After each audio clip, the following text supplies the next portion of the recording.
The doctor's words hit Marcus Blackwood like a freight train. 6 months. Maybe less. At 58, with $40 billion to his name and not a single person who truly loved him, Marcus discovered the cruel irony that his pancreatic cancer was inoperable. The same ruthlessness that built his empire had left him utterly alone when it mattered most. As he stood at his penthouse window overlooking Manhattan, Marcus made a decision that would upend countless lives, including his own. He would give away his entire fortune before he died, but with one extraordinary condition that no one could possibly anticipate. "Sir, you can't be serious," stammered Eliza Chen, his chief legal counsel, clutching the document he'd just signed. $40 billion to complete strangers? The board will fight this with everything they have. Marcus smiled thinly, the first genuine expression he'd shown in years. "They can try. But I've just transferred controlling interest to the foundation. It's already done." What Eliza didn't know was that Marcus wasn't simply giving his money away, he was planning to personally deliver life-changing sums to people who had no idea they were about to meet a dying billionaire. And he would do it all while hiding his true identity. The first name on his list was Sarah Winters, a hospice nurse in Queens who had cared for his mother 15 years ago, the last person who had shown him genuine kindness before he shut himself off from the world. As Marcus watched her from his car, dressed in jeans and a worn jacket that disguised his wealth, he felt something unexpected: fear. How could he approach this woman whose compassion had once touched him, pretending to be someone he wasn't? Yet something deeper drove him forward. If he couldn't find connection in his final months, what was the point of all he'd built? Sarah's face registered shock when Marcus introduced himself as Mark Black and explained he wanted to donate to her struggling hospice center. $1 million, he said quietly, sliding the certified check across her desk. Her eyes widened, then narrowed with suspicion. "Why would you give this much to us? What's the catch?" Marcus hadn't anticipated the question, and in that moment, something cracked within him. "Because someone here once showed kindness to my mother when I couldn't," he whispered, his voice breaking. "And I never said thank you." The truth had slipped out before he could stop it, and now Sarah was studying his face with growing recognition. "You're him, aren't you? Margaret Blackwood's son." The words hung between them like a physical presence. Marcus felt exposed, vulnerable, emotions he'd spent decades avoiding. He could deny it, walk away, abandon this foolish plan. Instead, he nodded once, and with that simple gesture, everything changed. "She talked about you constantly," Sarah continued. "She was so proud of you, even when you stopped visiting." The revelation hit Marcus like a physical blow.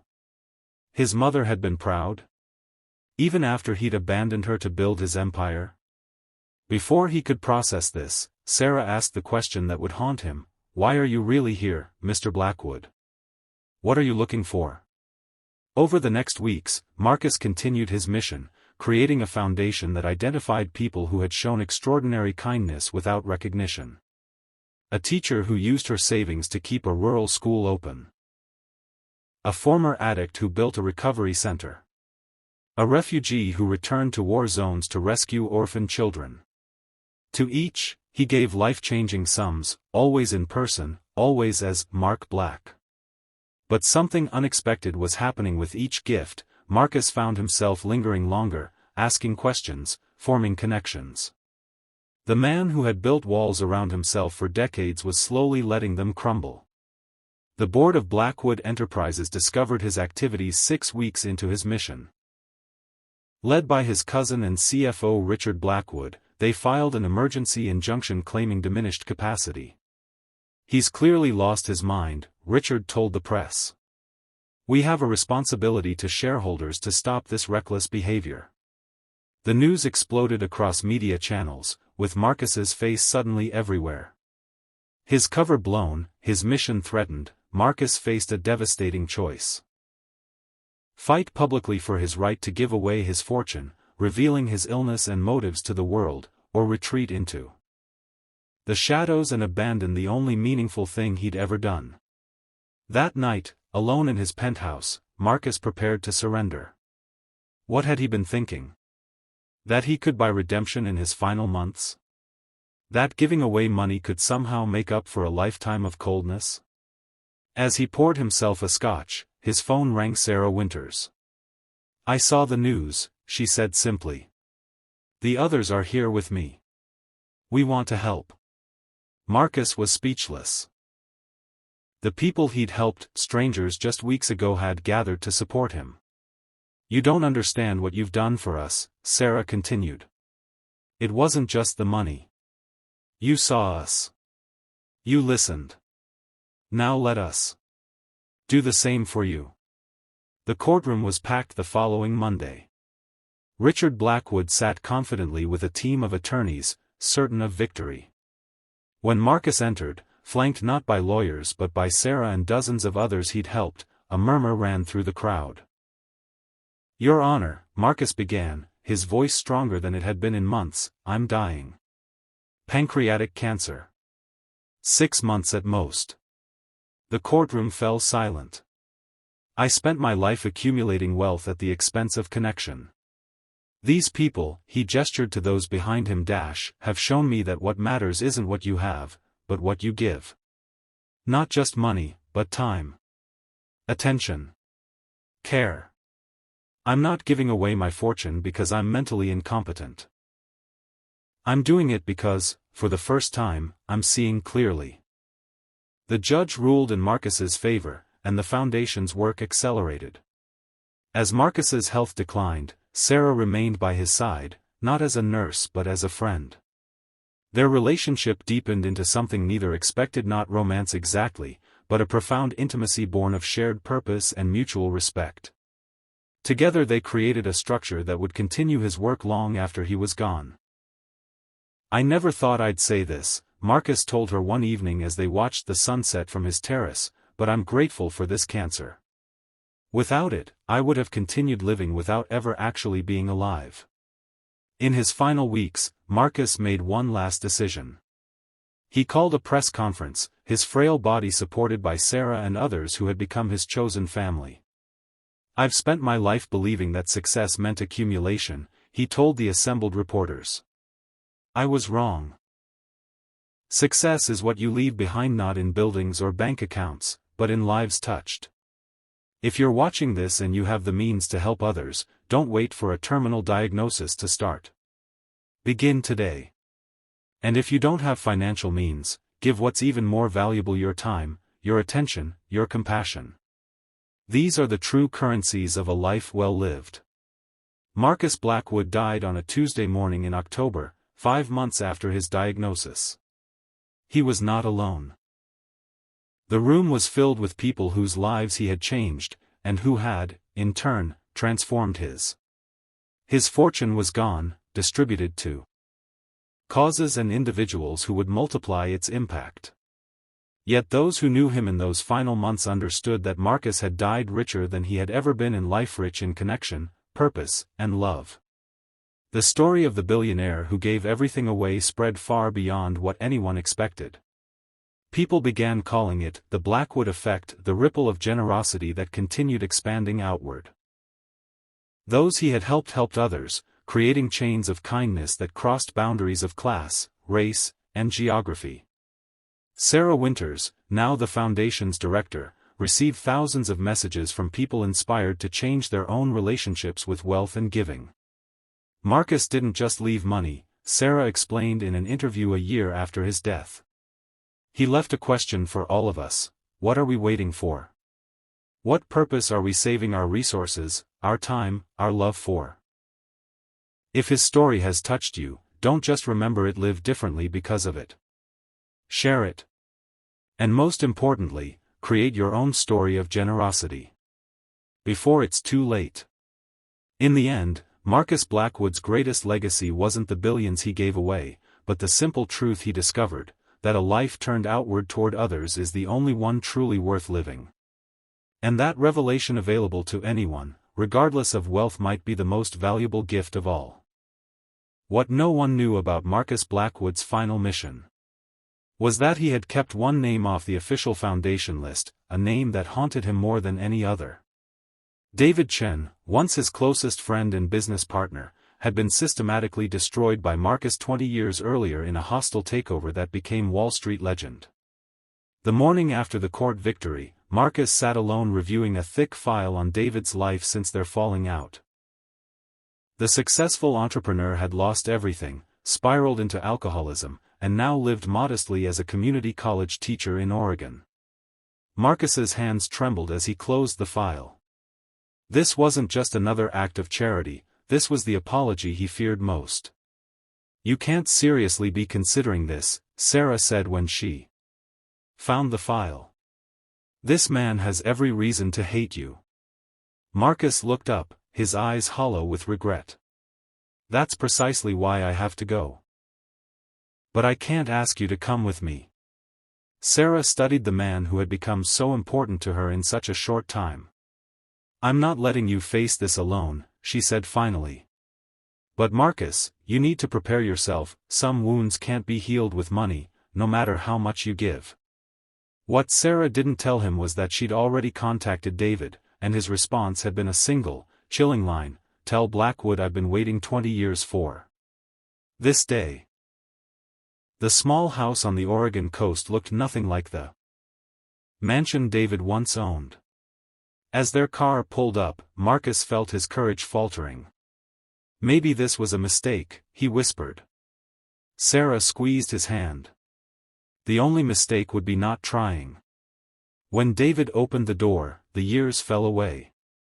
Despite the gray hair and weathered face, Marcus recognized the sharp intelligence in his former friend's eyes, and the unmistakable anger. "So," David said flatly, "the great Marcus Blackwood, come to buy his conscience before the end." He stepped aside. "You might as well come in. I've rehearsed this conversation for 2 decades. Inside, David poured 3 glasses of water, pointedly avoiding the alcohol Marcus remembered he once loved. "I know about the cancer," David said without preamble. "It's all over the news, the dying billionaire's redemption tour. Very touching." His bitterness filled the room like smoke. "What I can't figure out is why you're here. I have nothing you need. You made sure of that." Marcus reached for the check in his pocket, then stopped, suddenly understanding the inadequacy of the gesture. Instead, he pulled out a folder and slid it across the table. "What's this?" David asked suspiciously. "Blackwood Enterprises stock certificates," Marcus replied quietly. 30% ownership. Controlling interest now that I've divested. I'm giving it back to you." David's laugh was harsh and unexpected. "You think this makes it right? You destroyed more than my finances, Marcus. You took my reputation, my self-respect. You turned mutual friends against me with lies. Money can't fix that." His words struck Marcus like physical blows, each one true. "I know," Marcus admitted, his voice barely audible.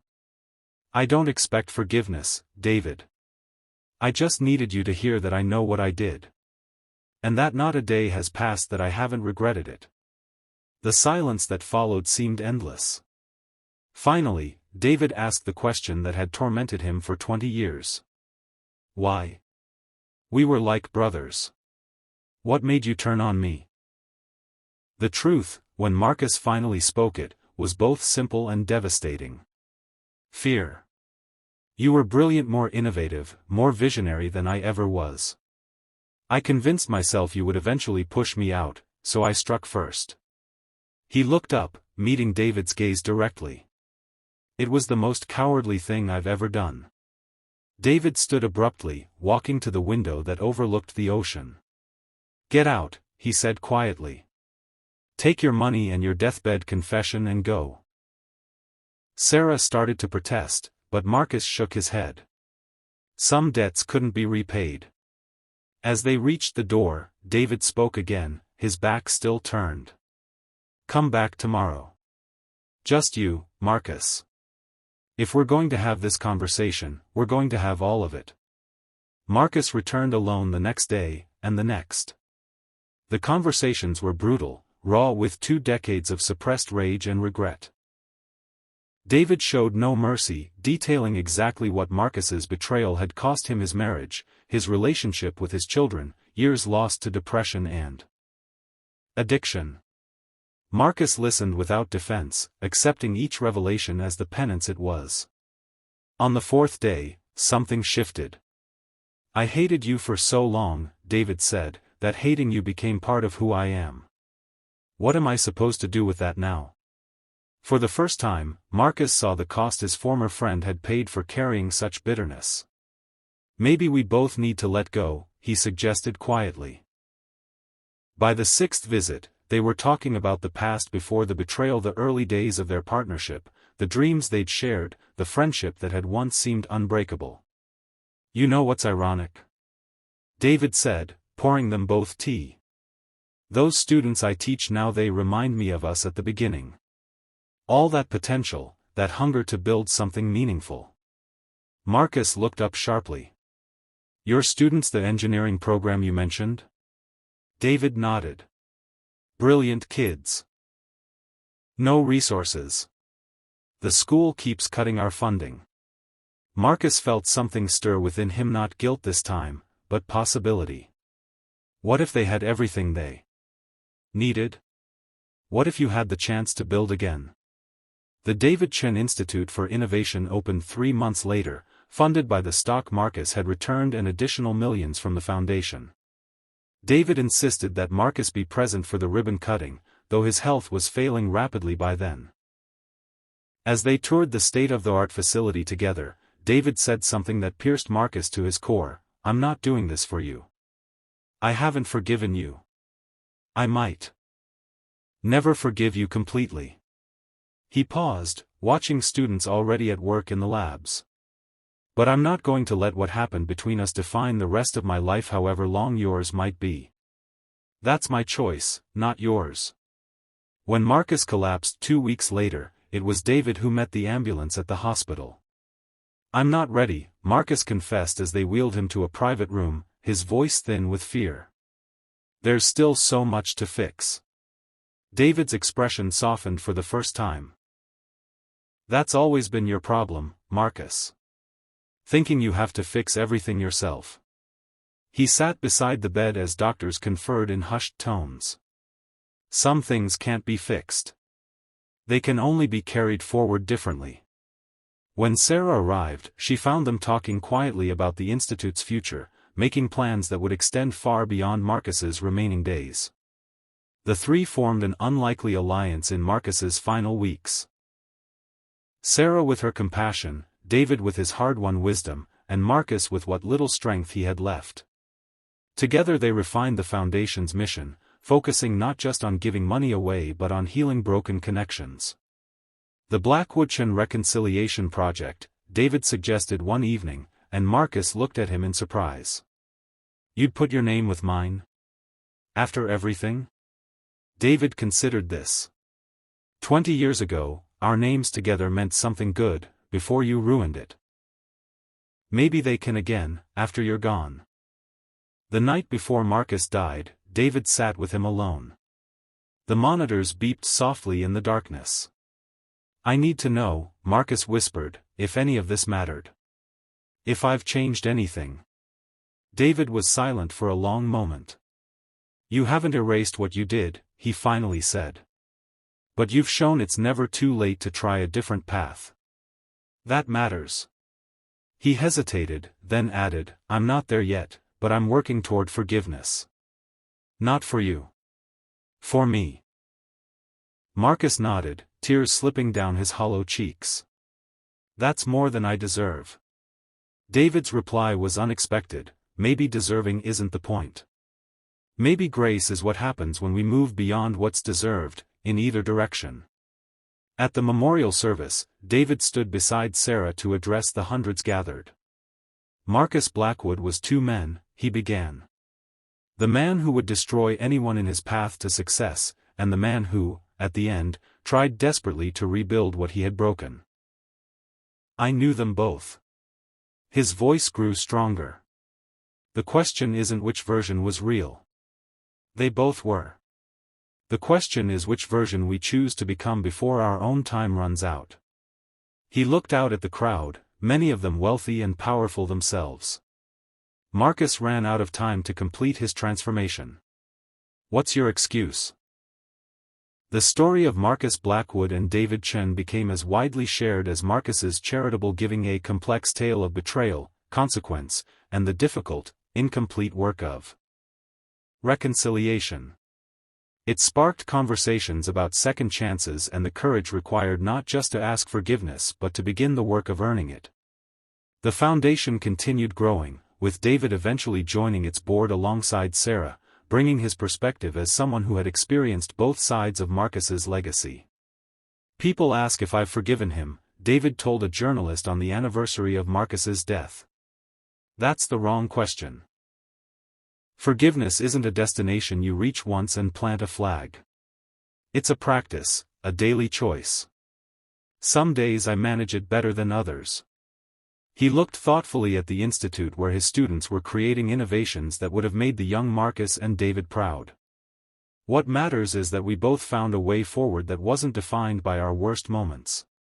That's the real legacy worth sharing.